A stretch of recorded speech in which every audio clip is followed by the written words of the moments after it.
Okay, so now I'm going to show you how to put together one of these panoramics here using Lightroom 6. I've got the 8 photos here that I want to merge. Okay, now this is easy, but it's probably going to be a lot more work for your computer than it is for you. Just select the images, right click on them, you just select the photo merge and the panorama, and it'll jump in here and start creating a preview right away. So on the side, I don't have this auto select projection turned on, but in this case I'm going to grab, I believe, the cylindrical method. I'm going to select the auto crop, so it's already cropped the image for me, and hit merge, and we'll come back here once my computer's all done, and I'll show you some more of the post editing that I do on these. Alright, so this is what I was given from Lightroom. And as you can see, Lightroom does a really excellent job of stitching this all together. From now, I'm just going to go through and start making some adjustments here. For me, make it look how it looked when I was standing out there taking the picture. So first things I typically like to do here is I would rotate and straighten the photo, but in this case, it doesn't need to be done. It looks pretty good. So I'm going to jump right down into the tone curve here and start making some adjustments. Now I want to get some more of the detail up here in the sky, so I'm going to pull down the highlights. I don't want to just drop it all the way down because it makes the image really dull and flat, but just start playing with these dials, you know, and just really playing with the tools Lightroom gives me to make it like that. I try to make the images so they don't look overly processed. So I'm fairly happy with that there, but I really want to brighten the photo up a bit, so I'm going to go straight back up to the top here and just not really dial up the exposure, but I'm actually going to dial it down and just lighten the contrast slightly. Now once I'm kind of played through with these, just the sliders, you can use some of the other tools that Lightroom provides for you that can help do, like what I'm doing now are more global changes. So when I adjust one of these sliders, it's changing the entire image, but I can use a number of these tools along here to make specific changes to, you know, for example, the reflection of the hoodoos, anything I want really. So I'll jump into that. I tend to do global edits and then work into more specific detailed edits as I go. Sometimes it's a good idea just crank it one way, crank it the other, and kind of see which way it starts to look good. And this one here, obviously I don't want to have it up too much, but it does look good having a slightly higher clarity on this one. I'm going to go into the split toning and adjust the highlights slightly here. Now I'm pretty happy with what I have here so far, but I think what I want to do is this point here that slides along is going to be the focus of the eye. This whole ridge tapers down to a point in here, so I really want to highlight that. So I'm going to go through and use this adjustment brush. We'll just start coloring, and you can see what it's doing is it's sharpening the details in the hillside and just providing much more for the eye to follow. Now make this smaller, and I'm just going to paint along this.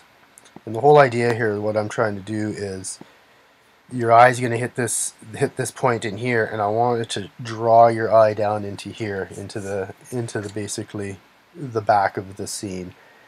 So I'm going to continue. Now I'm going to jump in. I'm going to hit new, do the same tool, but just as a new palette, and I'm going to go down and paint this reflection in here. And I can see already that I'm going to have to adjust some sliders here.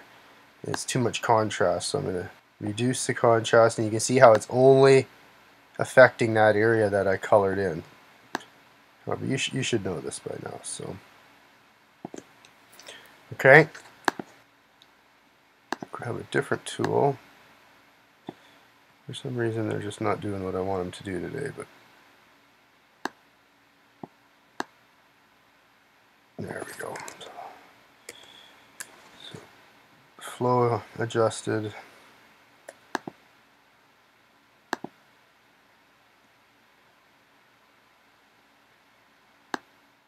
It's simply a matter of just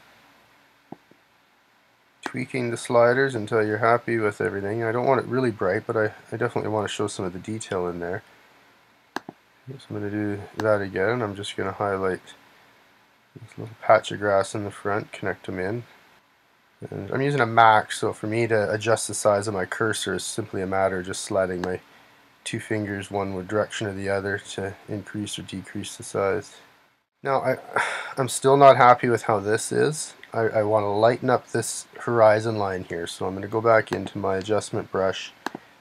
I'm going to grab the Enhance Milky Way tool. I want to zoom in and just highlight this here. So now that I have my Milky Way tool set up, I'm just going to grab and highlight here. I might have to actually darken it a bit, the density.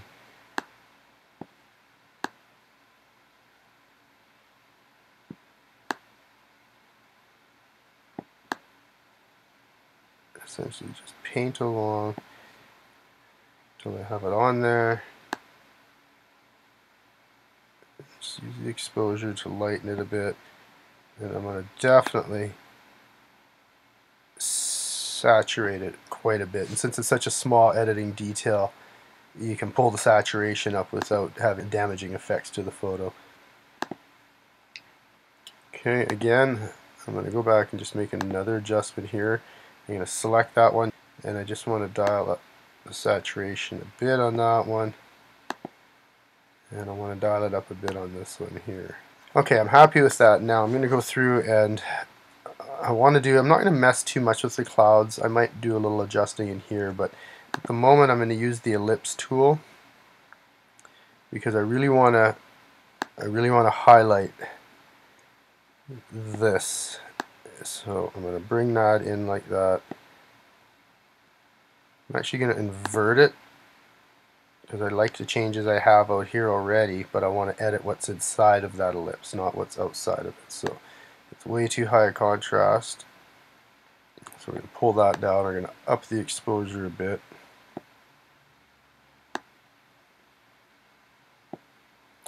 And generally just brighten it up. I want to feather it out a bit more because I don't want the transition from outside to inside to be sharp. I want it to flow and taper right in. So not much more I really want to do, maybe, except for perhaps enhancing the color down right at the far end here. So I'm going to use the ellipse tool again, except I'm going to draw more of a circle, maybe an egg shape. Plunk that down in there. I want to invert it again and start making some changes. Now again, the clarity is too much and the contrast is too much. I just want to play with it here. I really want to warm it up too, because that's where the main part of the sun and the color in the sky is. So yeah, I think we're going to go down and mess with some of the color in here as well. So I'll select color. Go with that. Typically at the end here, I want to do just a few minor universal changes here. So what I want to do is I want to just hit the contrast a bit, and you can really see how it blends the image and makes it look quite a bit more natural. So the final step here, I'm just going to do a little tweaking of the sky over here, and I'm going to go up to the histogram here and just highlight it, and you can see how it has the little slider.